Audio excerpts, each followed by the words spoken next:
দিনগুলো শুরুতে হচ্ছে ঝলমলে রোদ দিয়ে, কিন্তু শেষ হতে হতে শুরু হয়ে যাচ্ছে ঝড় আর বৃষ্টি। এখন ওয়েদারটাই এরকম যাচ্ছে। আর ইয়োগা থেকে বাড়ি ফেরার পর থেকে এই ফুল গাছগুলো রোজ দেখতে পাই একটা বাড়িতে। সকালটা এমনি সুন্দর হয়ে যায়। আর বাড়ি ফিরতে ফিরতে ওয়েদারটা আবার মেঘলা হয়ে ওঠে। তাই ঠিক করি ব্রেকফাস্টে লুচি তরকারি হবে। আর আমার ভিডিওতে এই দৃশ্যটা মোটেও দুর্লভ নয়, প্রায়ই দেখতে পাওয়া যায়। ব্রেকফাস্টের পর আমি লেগে পড়ি দুপুরের প্রিপারেশনে, আরও কাজে চলে যায়। দিন দিন যত নিজেকে দেখছি কেমন অবাক হয়ে যাচ্ছি, দিন দিন কেমন যেন মায়ের মতন হয়ে উঠছি। এখন একা হাতে সবটা সামলে ফেলতে পারি। তাও মানুষের অভিযোগ অভিমানের শেষ নেই, তবে আর সেগুলো খুব একটা গায়ে লাগে না বা মাখি না বলা যেতে পারে।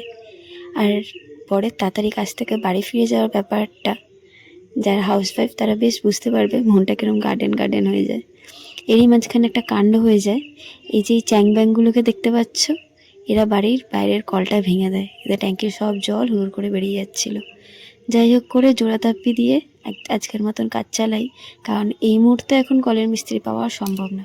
আর ওই যে দিন শেষ হতে হতে আবার শুরু হয়ে গেছে ঝড় আর বৃষ্টি। তাই সন্ধ্যেবেলাটা একটা ছোট্ট করে টিফিন করে নিয়ে বইয়ের পাতা উল্টাতে উল্টাতে আজকের দিনটা শেষ হলো।